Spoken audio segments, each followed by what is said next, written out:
Good evening, ladies and gentlemen. I am your host, the caster they call Ghost, coming back to you with another matchup on Planetary Annihilation. Today on our matchup we have Berg, also known as Odin, or Odin, also known as Berg. I don't know, I'm still trying to figure it out. Today's matchup will be brought to you by the black player, Mnill. I'm sorry I ruined your name. And of course his opponent spawning in on the opposite side of Odin, we've got Desomond spawning in and opening up with bots. Now, this is again another, as you guys have seen earlier, this is another nice little big icy map.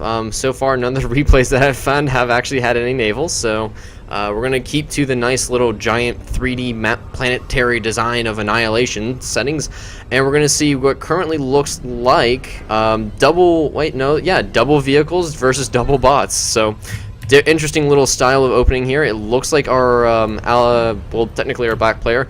Whoa, hello there, super production. And okay, so it looks like Mnill is going to go for his commander, effectively making a lot of this, because I don't see any fabrication coming out of here by Mnill.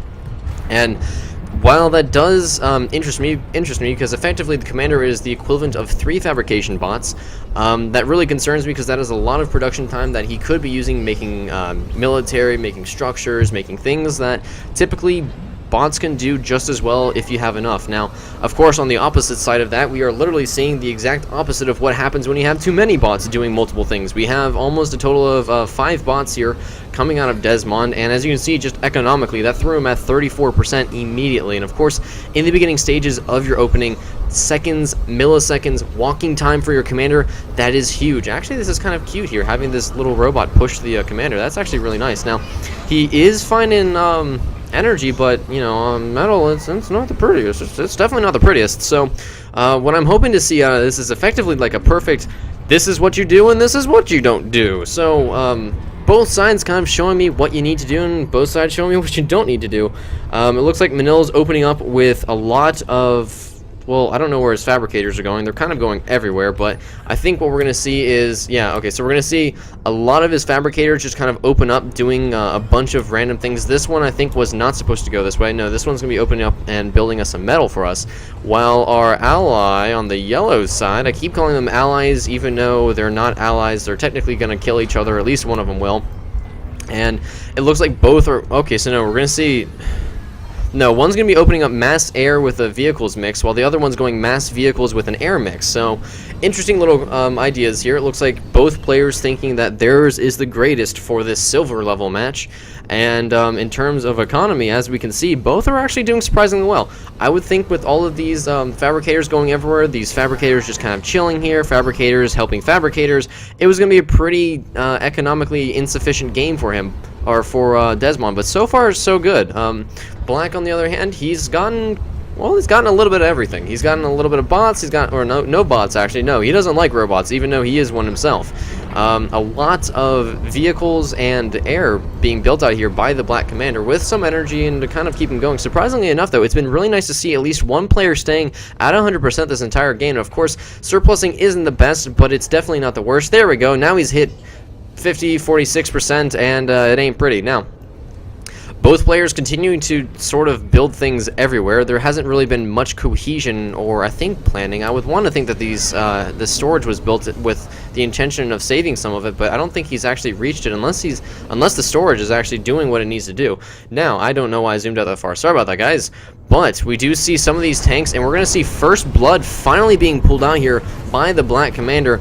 All the fabricators over, oh my goodness, is this building nothing but fabricators? No, it's building nothing but tanks now, which is great to see, because there are 4 tanks and an anti-air here to try and kill off anything. We have a lot of bots now moving over here from, oh my goodness, the counterattack though, the counterattack at the north and the south. Yellow is getting pulled apart here and does not know what to do. The units are just kind of everywhere, and Black is slowly starting to chomp down on this player. Now these docks will overrun these units of these tank units, but now he's caught in a position because now there's a black bomber at the north side of his base, and he doesn't have any real anti-air. His commander, he's sitting there. He doesn't know what to do. He's so scared. He's gonna ask the storage to do what to do, and this bomber though is just killing. Oh my goodness, is this gonna like spawn trap this? No, okay, he decided to cancel it. Oh, but the bomber with the sweet bombing run kills off all the docks of Black.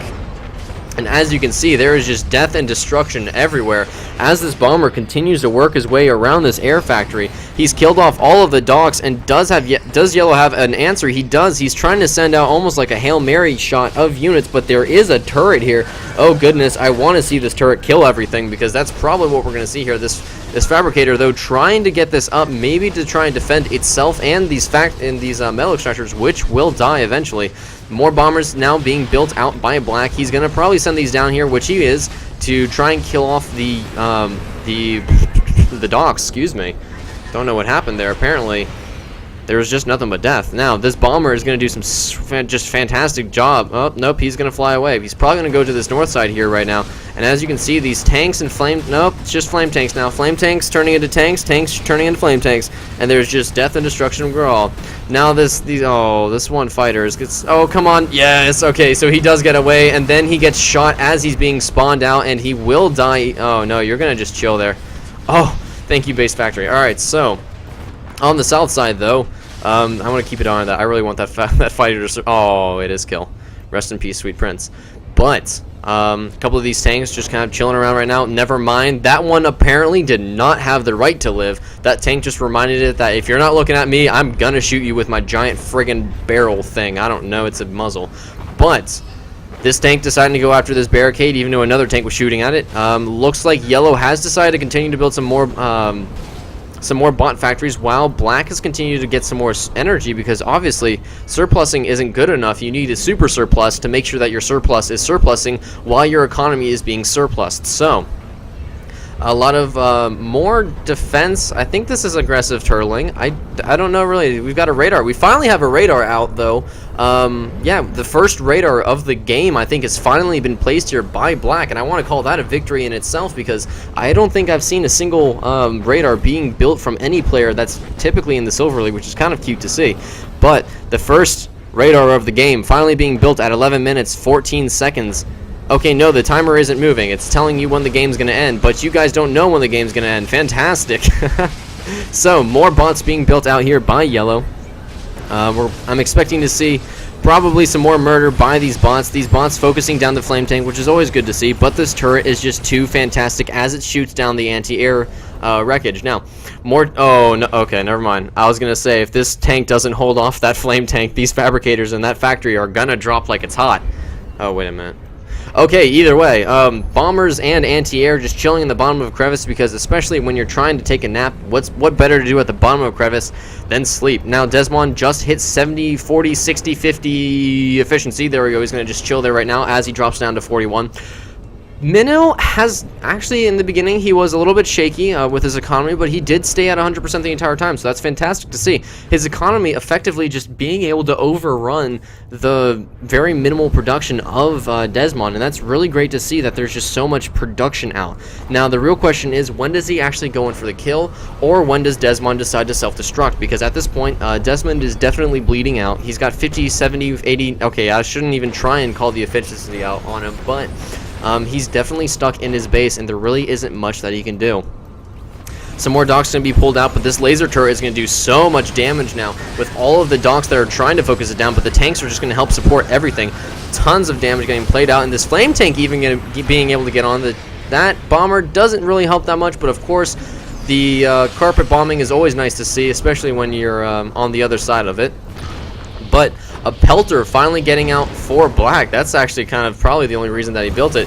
Looks like Yellow is going to decide to blow up after losing his only metal extractor on his side, and that's going to be GG. Desomond blowing himself up and losing to Mnill with 27 efficiency versus 100%. If we look at the end game there, hopefully it's not counting all these. Okay, so never mind, I won't be able to see the count. But of course, as I say at the end of every game, guys, I hope you guys have a good day, good afternoon, good night. I'll see you later, and of course the tip/trick of the day: try and break out. Find some other way. As you can see, Yellow could have easily expanded or try and run to the north, force Black to try and move some resources off to take these metal extractors. And of course, Black had a lot of this back playing field, not the black playing field, excuse me. But as you can see, Yellow had a lot of options. He could have easily come down, well, from what was that north. Now it's probably more of the southeast. He could have easily come down this way. I mean, he could have gone, no, he couldn't have gotten around there. But of course, there's always the pelican trick to just kind of hop over that crevice. And that's probably going to be the only thing I would really need to say that came out of this message. So, of course, guys, please be safe, and I'll see you all next time. Goodbye.